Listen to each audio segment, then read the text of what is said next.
Hello, ladies and gentlemen. It's time for part number 2 of Day 9 Daily number 495, where I drooled and we learned to be a better gamer. What happened? How did that occur? I did the countdown, I waited 5 seconds, and then I was like, hello, and this giant, it was like an interdimensional vortex of some other species from some other dimensions. Drool appeared in my mouth, man. That's fucking crazy. Don't know why I did that. That jerk, extra dimensional salivating person. In part number 1, we just looked at some basic Zerg vs. Zerg stuff, and in part number 2, I want to talk a little bit about how the Swarm host, see that seamless transition? Seamless. Incredible. Incredible. Only I would do that for you. For you, I do that. Seamlessness. In part number 1, we talked about some basic structure of Zerg vs. Zerg, things like Lings, Banelings, all being accounted for. Most importantly, players spotting each other, not really seeing aggression. Don't want to worry too much about that in this daily. Now we're actually getting to the money spot. Why are Swarm hosts so good? They completely shut down most of the Ling/Baneling numbers that you'll be encountering in direct fights. They allow us to start to tip things in our favor without having to spend money, without having to spend energy, more importantly, on the infestors. But what I want to focus on in this segment is why the Swarm host can be such a danger to us. Now, Sheth is really one of the leaders. Whoa. Liquid Sheth is really one of the leaders in the beta right now in terms of experimentation. He's iterating rapidly, like mega rapidly, playing so many games. Kind of going for this Ling Swarm host type style. And we see Gosu User kind of going for a typical roaching style of play. He's just spawning locusts in somewhat of a defensive position, taking this expansion. And all looks good, but in a sense, the Swarm hosts, even with their extended lifespan, have a limited range. They don't move particularly quickly. So already we see Gosu User with a fairly typical composition of roaches. Though wouldn't be able to bust this, start to exploit the immobility of these Swarm hosts once this speed upgrade finishes up. This is looking really good for Sheth at this point. I mean, look at the resources lost. I mean, it's pretty clear. Ghost User's hurting. And then he just waltzes right over here and freaking kills Sheth's expansion. And this is, of course, one of the core issues with this style of play, with this Swarm host focus thing. In terms of the defense, it doesn't actually work so well. We see our good friend Mr. Sheth trying to get his locusts over there. In time, they keep dying. And it's very easy to go, oh, I didn't have this in the correct position. I didn't, maybe I need to build more of these spine crawlers here. It's easy to think about it from the defender standpoint as opposed to from the offender standpoint. From Gosu User's standpoint, if he sees a player going for a lot of Swarm hosts, counterattack! Like freaking crazy! Oh my god! In fact, if I were up against a Swarm hosting player, I'd probably go Infester for fungal growth, and then Ling Roach counterattack as much as humanly possible, expand as much as humanly possible.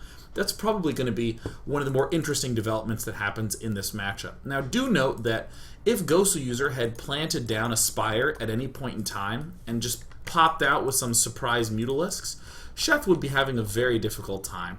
Sheth's trying to reincorporate some Infestors into this. He's basically going all Infestation Pit tech. And Sheth doing the good old kill off the collapsible rocks, bringing down collapsible rock tower debris. He's going to kill off the collapsible rock tower debris from the collapsible rocks, thereby removing the destructible rocks so he can expand. And Gosu User's feeling quite comfortable. And even without really looking too much at what Gosu User's been doing, you can clearly feel the comfort and the freedom that Gosu User has to even take this expansion. Oh yeah, I forgot about this bug. Gosu User is referring to the fact that he can't actually kill off these destructible rocks. That is hilarious, actually. That has got to be... That is one of the worst feelings ever. Oh, man. Look at this. Get him. Kill it. Kill it. Now, this is good. This is an excellent strategy. You know what Dustin Browder would call those? Well-constructed rocks. Oh! Oh, that joke was good, Sean. High five. All right. Let's go ahead and come back to the game. Oh, my God. Oh. Whew. Oh, man. I'm having a good daily. Excellent. Here's Sheth showing up to see if he can take these out. Just per usual, my laugh is an asset in these situations. Far more funny than the joke itself. So in this spot, I feel like Sheth is hitting one of these moments where he's focused so heavily on the swarm host infestor composition that his money's getting high, just sort of expanding somewhat haphazardly. I feel like this would actually work if there were a lot of defensive structures also being thrown down in here. Spines and whatnot and what have you. I'm still torn on this exact composition. I mean, this looks really nice, but this is essentially good. I mean, I'm going to say something that sounds obvious, but I still think is really important, because this was actually of incredible importance in Brood War, and it's happening in Heart of the Swarm. This is only good wherever the swarm hosts are permanently burrowed. It's only good at a location. So they're really good at, for instance, defending. They're really good at being committed to defense, though a little bit weak to these runarounds if the holes aren't completely tightly plugged. Like, for instance, this expansion is really easy to kill for Ghost User to run up this alley right here. It would be really good on direct offense, but the fact is, they're not good at joining or dealing with any amount of mobility at all. Running around is super good. Getting in the way of this player's journey to that control point is really good. But we still see Sheth doing a lot of cool stuff with this. I actually feel like I've been ragging on Sheth's style of play, but the fact is what we're going to see from Sheth is that it is so good. And if you watch a lot of players' streams, you'll see that it is so good that it seems almost indestructible. But I still want to emphasize, notice that Sheth did this nice play, killing off these roaches with the infestor swarm host combo. But this is only good right here. It's not moving. The swarm hosts aren't encroaching on any more. There's a big tether on all these locusts.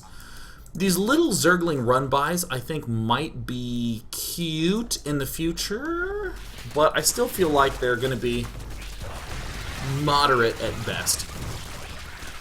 I honestly prefer Gosu User's composition slightly more in this game. Having some swarm hosts, well, it looks like he has plenty, he has 11, but, I mean, something's glitching, and it looks like Sheth's swarm hosts are being split up. Why is that? There's 15 here. Oh, I guess this is burrowed. This is burrowed swarm host. This is unburrowed swarm host. So I guess they're being split into two different categories here. Plenty more swarm hosts on the side of Sheth. But let's look at this battle ensue here. Yeah. We'll be going through this period a little bit more rapidly. What really can Sheth do about this? Now, I want you to think about the way a traditional army would work. What if this was Roach Infestor?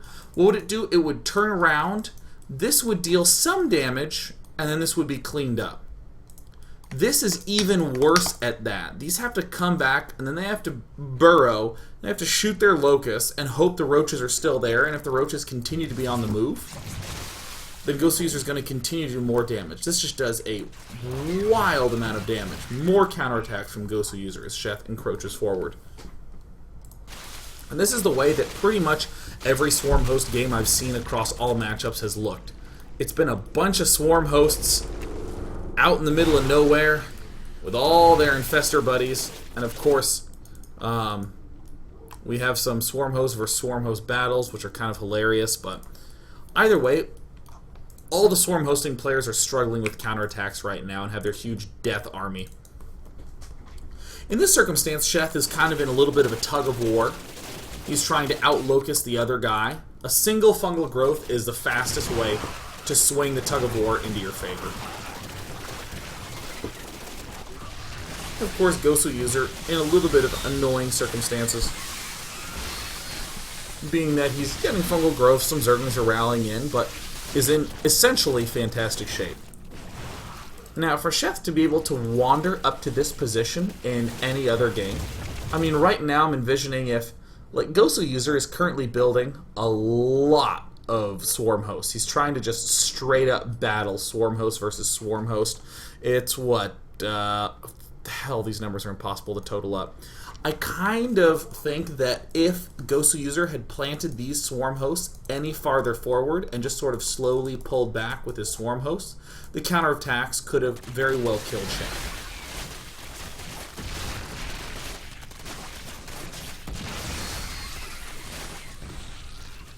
So, speeding things along.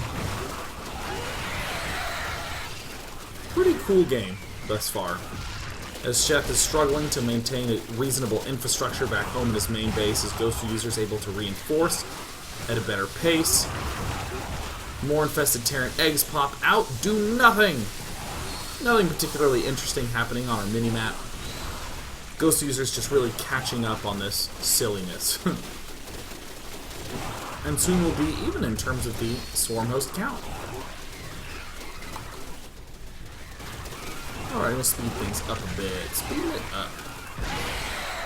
Of course, both players just trying to tip the tides of battle, but again, Gosu User goes for these nice little counterattack engagements.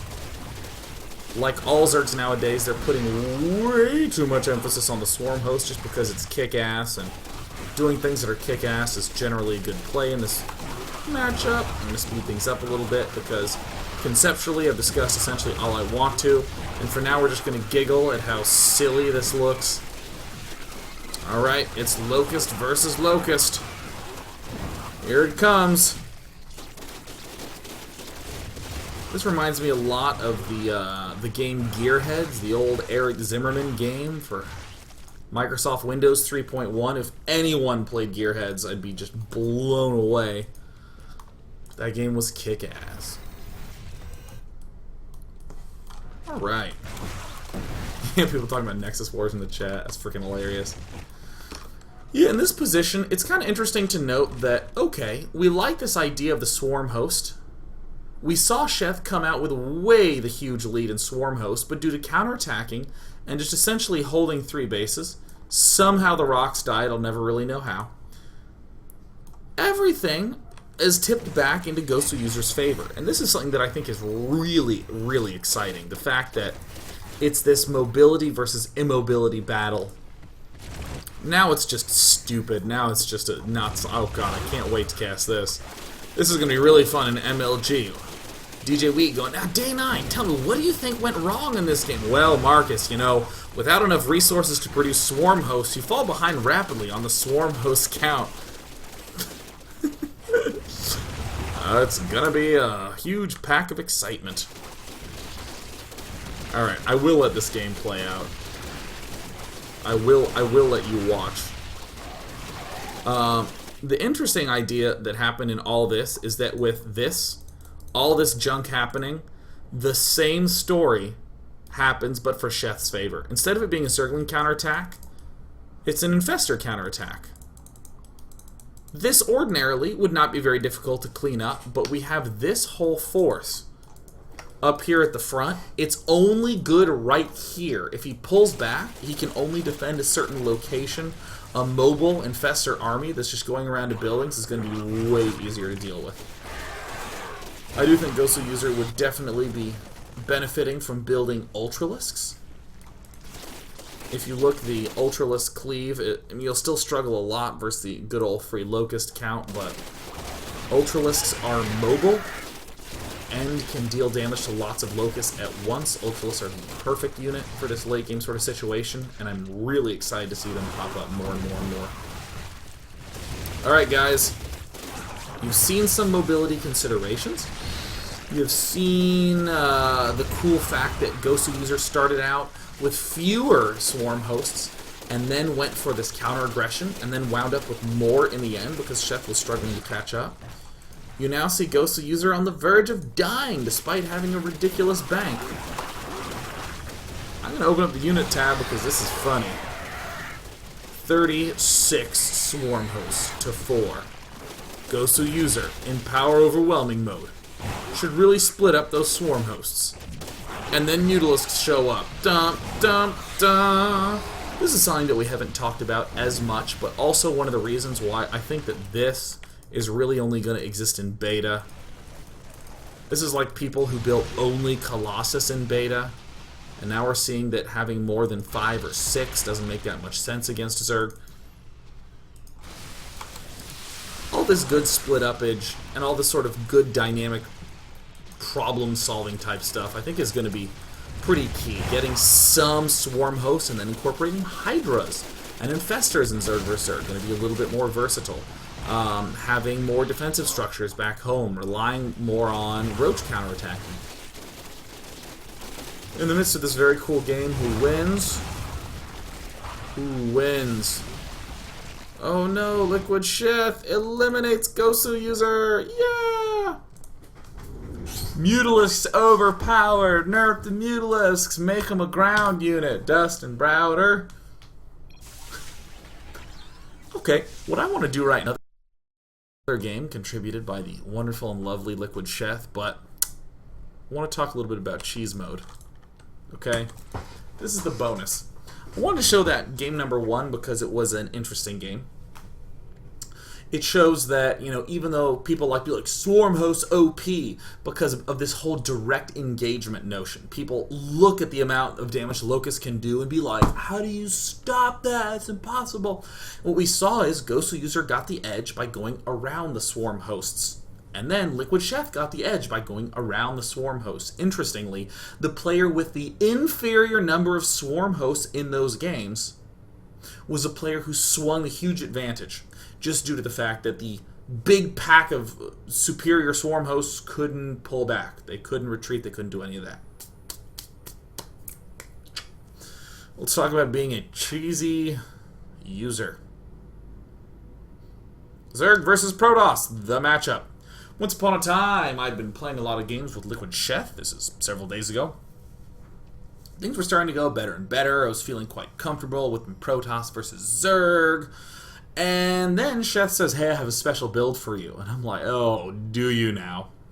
And then he went one base swarm host rush against me. And it wasn't just going for the swarm host that made it interesting. He went for fast swarm host and then started massing queens and sending them at me. He wasn't even doing injects back home because the only thing he was building was the swarm host. He was rallying all the queens to me and he builds one overseer. Then he can burrow his swarm hosts, and if any observer tries to move forward, he shoots it down with queens.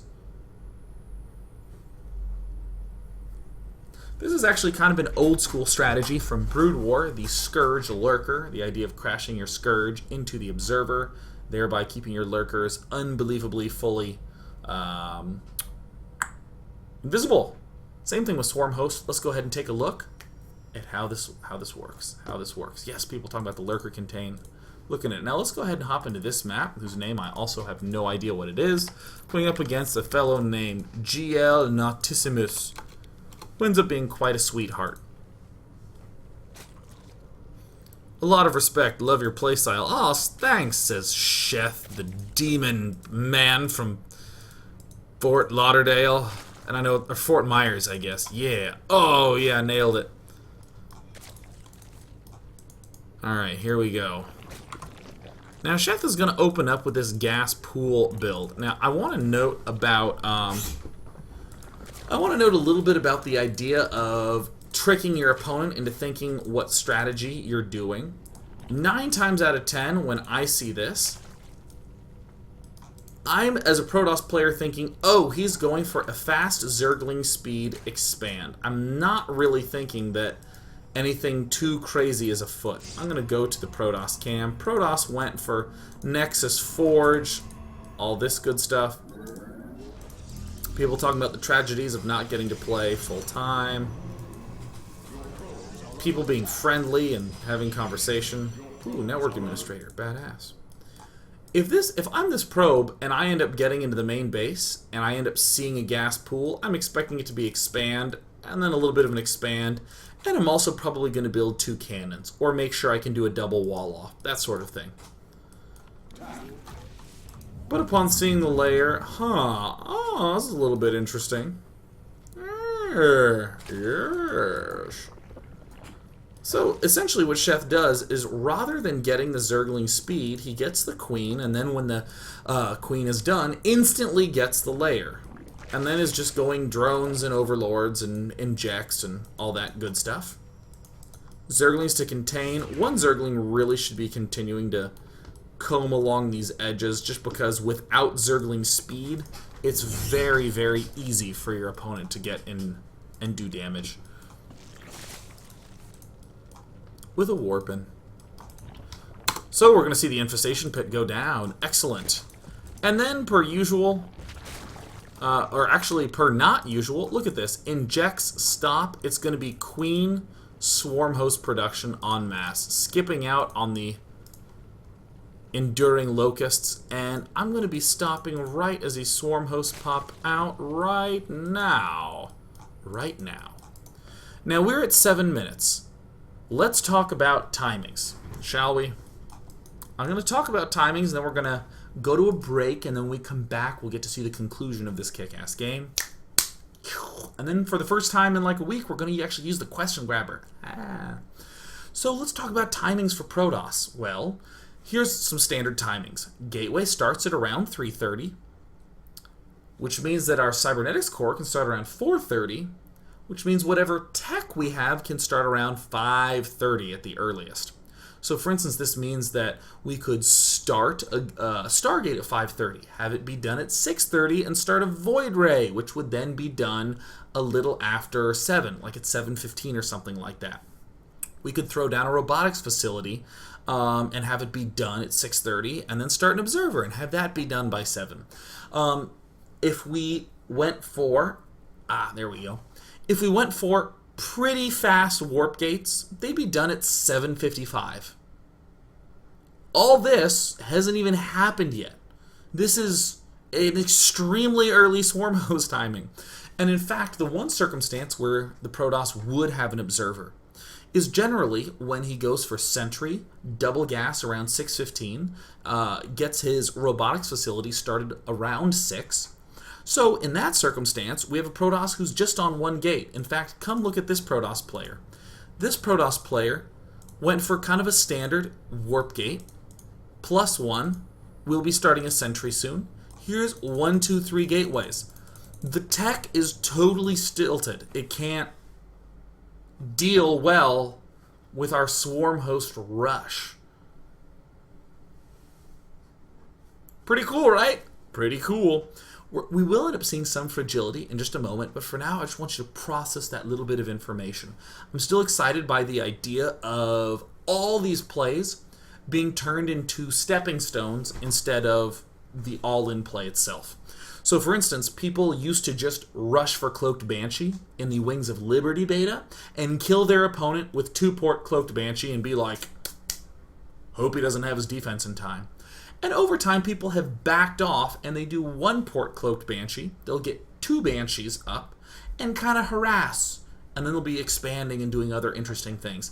I'm hoping that this structure that we see, this 1-base play into Swarm Host, maybe turns into something cool that stops with this initial flood of Swarm Hosts, maybe just 4 Swarm Hosts, and then we see a double expand come off of it. Something cool like that. Have all sorts of hopes, but of course, we're going to go to a break.